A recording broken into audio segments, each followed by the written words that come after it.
We are going to start in a few seconds, right on noon. Appreciate everybody who is coming aboard.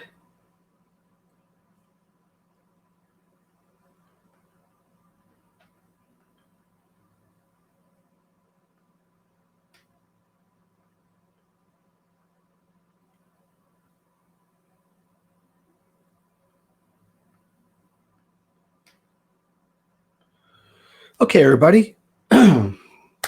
Stephen Greene here, aka the Success Doctor. And this is my twice weekly live feed entitled Structure in the Chaos. We are up to version 2.2 because this has evolved over the last 5 weeks. The theme is simple. How can parents and students create a home environment that's going to enable your children to learn effectively? And from when I first started doing these presentations, which was like March 18th, somewhere in there, till now, that a lot has changed around us. And I want to address that a little bit. I want to talk about some questions that I'm getting getting asked very commonly. And I want to be able to try to live answer some questions that I've been getting over the course of the last week. So I'm going to try to monitor that as well. Just a couple quick caveats. This is a live presentation. It is intended for parents and children on home study, virtual learning, distance learning, whatever you want to call it, due to the restrictions we are under right now. It is being recorded. Will likely be re-released exactly as it is recorded, not a whole lot of editing or post-production. And everything that's going on here is basically my opinion. It isn't to say that I'm making it up. Now, I do a lot of research. I try to keep my pulse on what's going on in schools and the government and the legislation, things like this. If you have questions, you can put them in the chat if you are on live, and we do have a few people. So I appreciate the interest already. And 1 second, there we go. Or you can email them to me and I'll try to monitor to them. So that's actually an old slide. I apologize. We are on 2.2, how to create a home environment that enables children to learn effectively. And it probably as a subtitle should be in Parents Not Going Crazy. So the objectives here to answer commonly asked questions, to address common concerns, to suggest immediate actions you can take to support what's going on in your particular environment, and to provide ongoing channels of support. So as questions come up, I'm going to try to address them. But one of the main ones is basically, how do we try to do this to avoid our kids just melting down? That's been a very common question. I'm Steve Greene. My company is called Make the Grade. I am a full-time tutoring and academic provider. I also do a lot of educational consulting.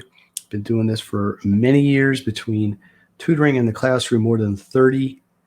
I am the best-selling author of a book called Maximum Education, which is a lot of what the the Make the Grade Maximum Education podcast is based on. And I host the Maximum Education Success community. So it's a crazy time. I don't think I need to tell anyone that. If you're listening to this, or if you're not living in a cave, likely your life has been changed dramatically in the past 3 to 5 weeks. I am focusing on what's going on academically and educationally to try to help parents and students navigate this unusual time. So again, here are some of the commonly asked questions, and I've covered these in past ones, so I'm not going to spend as much time on this today, but what are some best practices for virtual learning? How can you create an effective learning system at home?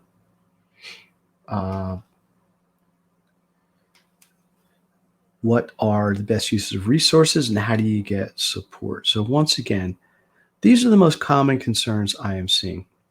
Okay. Issues getting access to content. Okay. There are some schools that are providing content, they're providing work, they're providing assignments across all grade levels for the children to do. Challenge is being able to access it. Some people don't have super strong internet or Wi-Fi. Sometimes the hardware, isn't good enough, frankly. It might have been out of date Chromebook or old tablet as opposed to a shiny new computer. There's also a bandwidth issue when you have hundreds and hundreds and sometimes thousands of students trying to log on to the same portal at the same time. That can create log jams and things like that. So the only advice I can really give you is to just say, I think the schools are trying. I think they're trying to put out curriculum and content. And I think it's just to be a little bit patient with it as some of the kinks get worked out there. The second really big complaint, and some people have put this more kindly than others, is basically, why isn't there more instruction? My kid's going online, and again, this is across all grade levels. They've got to learn something, and there's no instruction. There's just maybe a video that's very briefly going through it. There's a worksheet or an online interactive assignment they have to do.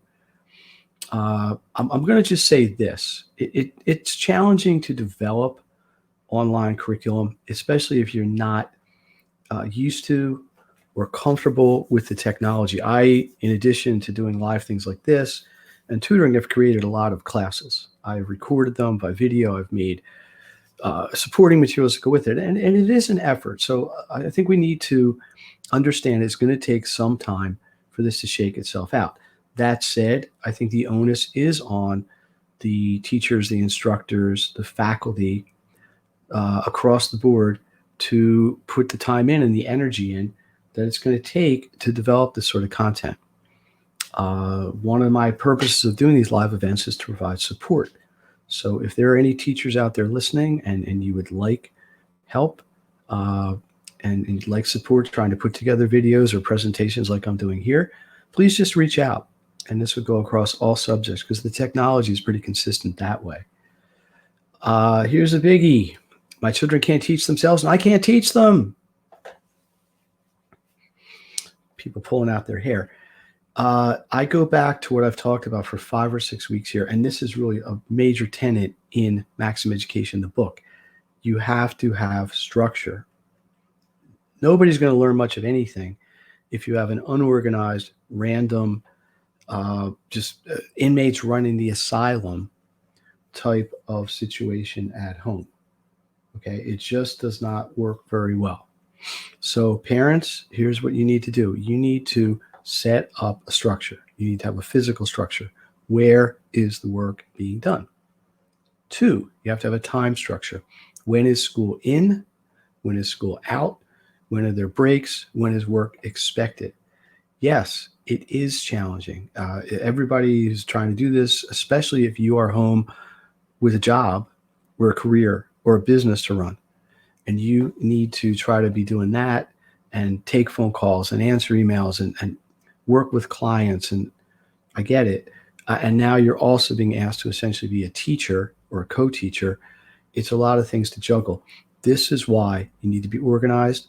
You have to have time management under control. And I think it's important to know where you can get help. There are plenty of people out there, I believe, that can provide this sort of support short and long term, including myself. If you need help with instructional ideas or organizational ideas or academic tutoring type support for your children, please reach out, because this is why I'm here to help people. Let's talk about what students are telling me. Again, they're having trouble issuing content, so I don't want to repeat what I said before, except to say that some of it's bandwidth. You need to be a little bit patient. Make sure your technology can handle it. Again, lack of instruction and only content. It's really the same thing as the parents' frustration. I think you need to give that a little bit of time. If anybody needs it from a student standpoint, reach out to me. I can help you, because this goes right with number 3. I cannot teach myself.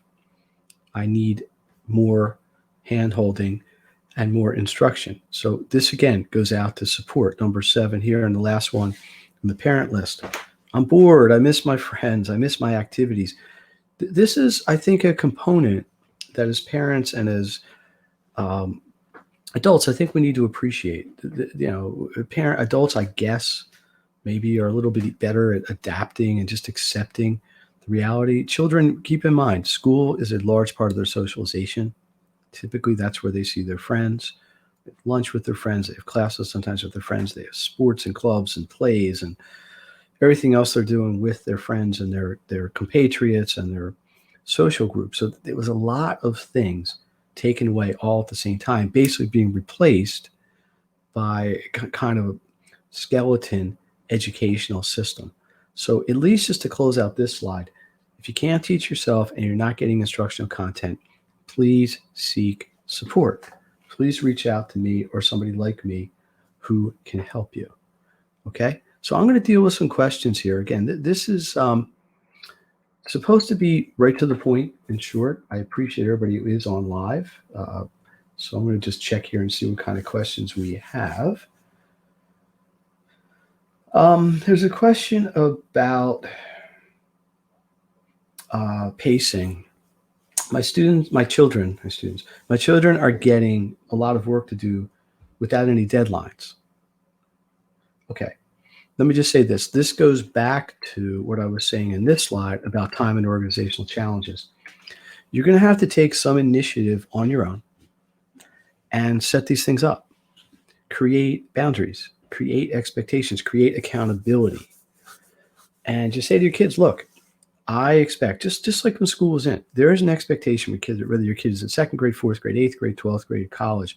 When they are in school, that's their job, basically, is to do the work, organize it, get it done, hand it in, right? Now, what's happened is some of the accountability has dropped off because now they're not going into school, handing the term work in or handing it in online with accountability in the same way. This is one of the things that's adding to the pile of things that children may need to do. Okay. So this goes into the organizational and time management challenges. I think you do want to address this. What I recommend, I've talked to a lot of the parents who I am actively working with their kids right now, is just have a morning family meeting while you're eating breakfast. Okay, your school is 9 to 11. Your school is 10 to 11, whatever, depending on the age group, what the requirements are. Set the standards and set the expectations. That's really important. And I think it would be very helpful when you've got stuff like this going on. Let me address another question here. And it basically says here, managing to teach or facilitate 3 different kids with 3 different learning styles and 3 different materials they have to learn. Yes, that is a challenge. And it's going to be continuing to be a challenge across the board. And I'm going to just keep kind of repeating the same theme is you need to have organization. You need to say, okay, child number 1, here's what we need to do. You need maybe more visual learning. Maybe you need more help. And I'm going to work with you as much as I can, at least between 9 and 10. Or if it has to be at night, at night. Child number 2, we're going to do this. Now, here's one thing I have seen that works pretty well in the past, or in the recent past, is if you have an older child, let's say you have a 10th grader, maybe the 10th grader can help the 8th grader while you're working with the 3rd grader, just as an example. And while you're working with the 7th grader, maybe the 11th grader is helping the 3rd grader. And when you're working with the 11th grader, maybe the 8th grader is helping the 3rd grader. And it may not even be that they're able to help them academically, but they can keep them on task, they can keep them engaged, they can try to keep them focused. Of course, they can also distract them too, but you got to be careful with that. Another one here, I have a 3rd grader, I'm paraphrasing. They're having a hard time accepting this is what school is now. What used to be schoolwork versus homework are now the same. Yeah, excellent point. Excellent point is really what is homework anymore? Because everything's being done at home. What is schoolwork anymore? Because there really isn't school, certainly not in the framework that a 3rd grader or anybody would consider right now. So I'm going to, again, I don't want to sound like I'm beating a dead horse, but come back to the same thing. A lot of this is about setting expectations, setting time expectations, organizational and management expectations. And I think it's a conversation. Hey, look, we are in a situation where this has to be dealt with. And we're going to kind of go with that. And yes, it's an adjustment for you. It's an adjustment for everyone, adjustment for teachers, parents, children. And we need to just take this on a day-to-day basis. Here's a parent who says, I have a teacher who just doesn't want to communicate and does not seem to care. Paraphrasing, if you want to read between the lines. Um, I'm just going to say this, that you're going to get that in everything. You're going to get teachers that go above and beyond. You're going to get teachers that don't. So I am not going to criticize teachers, except to say that they are in a tough situation now, and they're going to have to adapt just like everyone else. I think the fair expectation is that teachers would have some sort of office hours or some sort of window of time when they might be available, at the very least, to answer emails, maybe go on an online, a Zoom meeting or something like that, have office hours, things like this. But parents' job is to advocate for their children, right? Children's job is to advocate for themselves. So sometimes the squeaky wheel gets the grease, and you just got to stay on top of these things. Another question.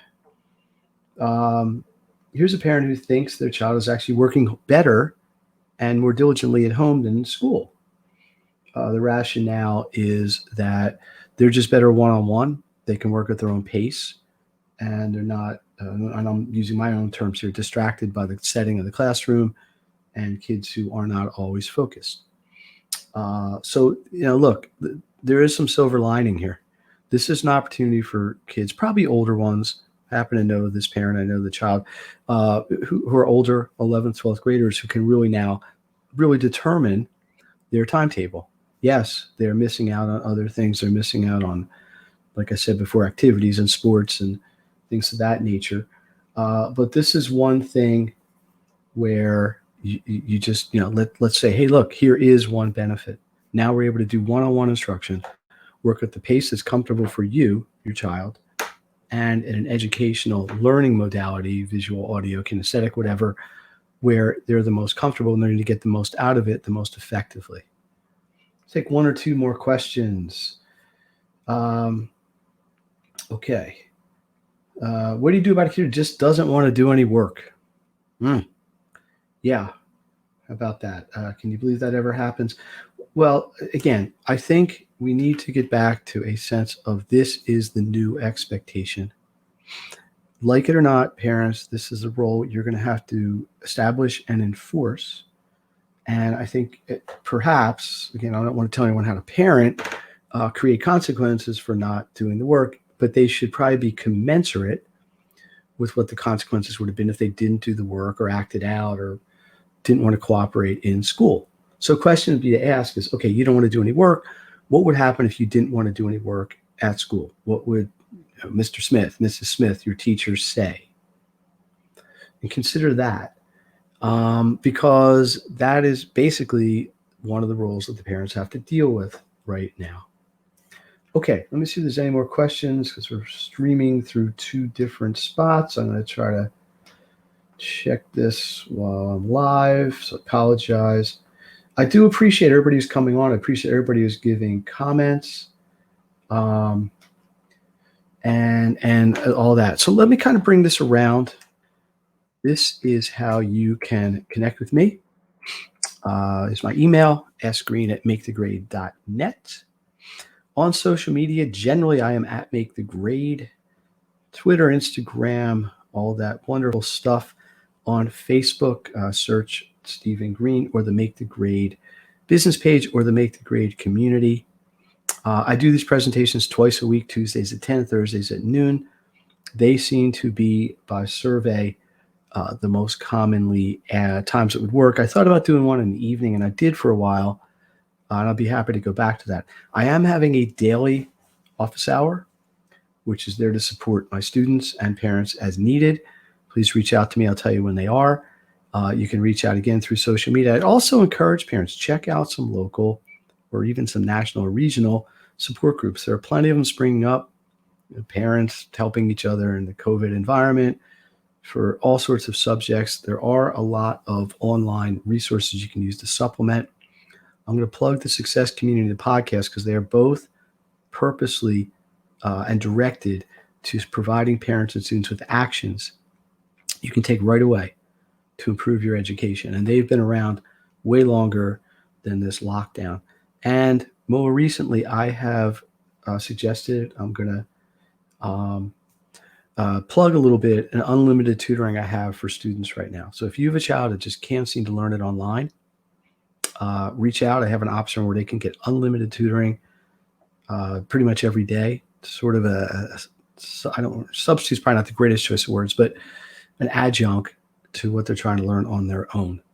I am offering that right now, at least till the end of the school year, and we'll see how that goes beyond. I've had to have a few people already enroll in that, and it is capped because I want to make sure I can provide the attention to the students as needed. So we're right on 20 minutes, which is my target. Thank you. Stay home, stay safe, and help each other out, and we will make it through it. So let's jump back here for a second. Steve Greene, thanking you again for your attention. I'm going to do one last check for comments. I'm really encouraged to see some good dialogue going on in a couple of the pages where I'm posting this. I appreciate it. Next one of these is next Tuesday. I think that's the 21st. It would be 10 a.m. Anything you'd like addressed on that presentation, please email to me or post on social media or both, and we go from there. So I'm going to wrap it up. Thank you again, everyone. Have a great week. Do what you got to do. Let me know if you have any questions, and I will see you soon.